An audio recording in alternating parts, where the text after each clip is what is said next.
यानी कि ब्लड के बारे में। रक्त को अंग्रेजी में कहा जाता है ब्लड, और हिंदी में कहा जाता है रक्त यानी, और उर्दू में कहा जाता है लहू, रुधिर भी इसको कहा जाता है। अब हम एक एक बिंदु के बारे में देखते हैं। रक्त के अध्ययन करने वाले को हम कहते हैं सेरोलॉजी या हेमेटोलॉजी, यानी रक्त का जहां अध्ययन किया जाता है उसको क्या कहते हैं, सेरोलॉजी या फिर हेमेटोलॉजी कहा जाता है। यह एक प्रकार का कोलाइड है, केमिस्ट्री में आपने पढ़ा होगा, कोलाइडी एक विलयन होता है। कोलाइडी विलयन केमिस्ट्री में टॉपिक है, एक बिंदु है। तो यह एक प्रकार का कौन सा विलयन है, कोलाइडी विलयन। फिर कह रहा है इसका निर्माण संयोजी ऊतकों से होता है, यानी इसको किस प्रकार के टिश्यू से बनाया जाता है, तो संयोजी ऊतक से बना होता है ये।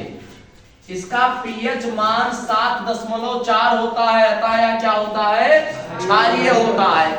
पीएच मतलब होता है पीएच वैल्यू जो निकाला जाता है, ये भी केमिस्ट्री का बिंदु है। जिसका पीएच वैल्यू 7 से ज्यादा होगा वो चीज क्षारीय होगा, और जिसका पीएच वैल्यू क्या होगा, 7 से कम होगा, वह चीज क्या होगा, अम्लीय होगा। और जिसका पीएच वैल्यू 7 होगा वह उदासीन होगा। ठीक है।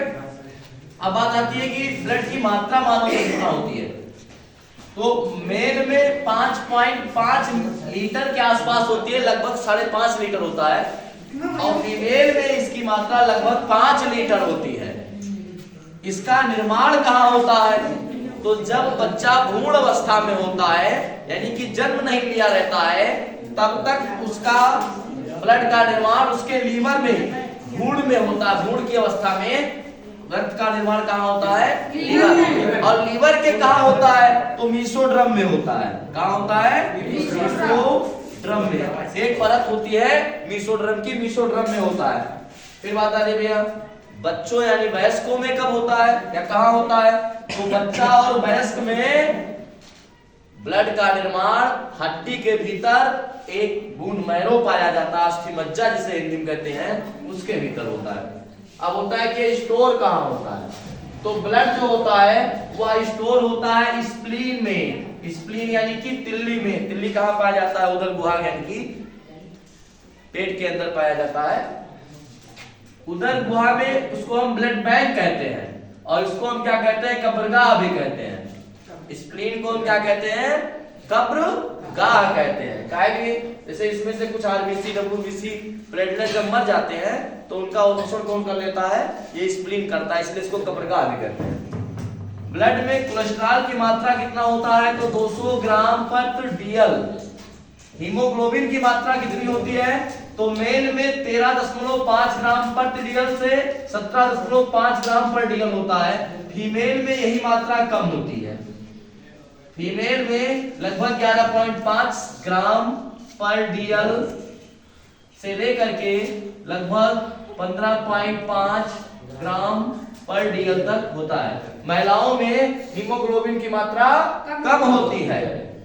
अब बात आती है कि इसका कार्य क्या है। देखो ब्लड हमारे पूरे शरीर में हर जगह पर विद्यमान होता है, हर जगह आता जाता रहता है। तो भैया जहां पर आएगा जाएगा, जैसे कोई गाड़ी ऐसी है, मान लीजिए ट्रेन कोई है कि जो डेली यहाँ से वहां, वहां से वहां आती जाती है, तो कोई सामान को लाना ले जाना होगा तो लोग सेट रखेंगे ना कि भी वो गाड़ी आएगी उसी पे डाल देंगे, ले जाएगी वहां छोड़ देगी। वो वाले रखेंगे कि वहां से डाल देंगे वहां जाकर के छोड़ देगी। सेम वही चीज इसका भी है।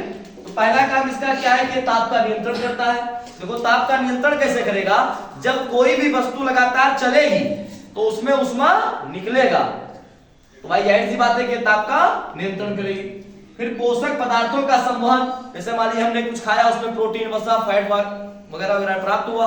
अब उसको शरीर की प्रत्येक कोशिका को तो चाहिए, तो ले जाने का ये सबसे सरल माध्यम है कि ब्लड में उसको डाल दिया और ब्लड में पूरे शरीर के माध्यम से हर जगह पर पहुंच गया। तो ये खनिज पदार्थों और पोषक पदार्थों का संवहन करता है।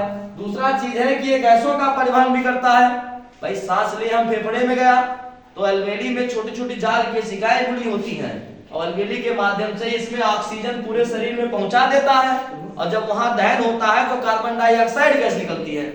कार्बन डाइऑक्साइड गैस को पुनः ये अपने माध्यम से ला करके फिर फेफड़े में छोड़ देता है, फेफड़े से माध्यम से निकल जाता है। इसी टॉपिक हम लोग विसर्जन तंत्र में पढ़ेंगे। यह उत्सर्जी पदार्थों का भी परिवहन करता है। ऐसे भाई शरीर में हमारी यूरिक एसिड हुआ या और कोई ऐसे उत्सर्जी पदार्थ हुए तो जिनको निकालने का काम भी क्या करता है, ब्लड करता है। अब हम देखेंगे कि ब्लड बना किससे किससे होता है। तो ब्लड दो चीज से मिलकर मुख्य रूप से बना है, एक है प्लाज्मा और एक है कार्पल्स। इसको हम कहते हैं प्लाज्मा। यह सबसे ज्यादा मात्रा में होता है, 55% से 60% तक लगभग होता है। और इसका रंग क्या होता है? पीला होता है। ये हल्का पीला रंग का होता है। प्लाज्मा का रंग क्या होगा? हल्का पीला। अब वाटर, इसमें प्लाज्मा में वाटर की मात्रा कितनी होती है? 92% होती है। और प्रोटीन्स की मात्रा कितनी होती है? 7% होती है। मिनरल्स की मात्रा कितना होता है? 1%। यानी पानी कितने परसेंट का बना रहेगा? उसमें रहेगा 92%। प्रोटीन्स कितना रहेगा? 7%। मिनरल्स कितने रहेंगे? 1%। फिर बात आती है कार्पस यानी रुधिराणु यानी बिंबाणु, रुधिराणु। इसकी मात्रा 40% से लेकर के कितना होता है? 40% तक होता है। अब इसमें तीन चीज पाए जाते हैं, आरबीसी, डब्ल्यूबीसी और प्लेटलेट्स पाए जाते हैं। आरबीसी यानी लाल रुधिर कणिकाएं, डब्ल्यूबीसी यानी श्वेत रुधिर कणिकाएं और प्लेटलेट्स। ठीक है, चलिए देखते हैं।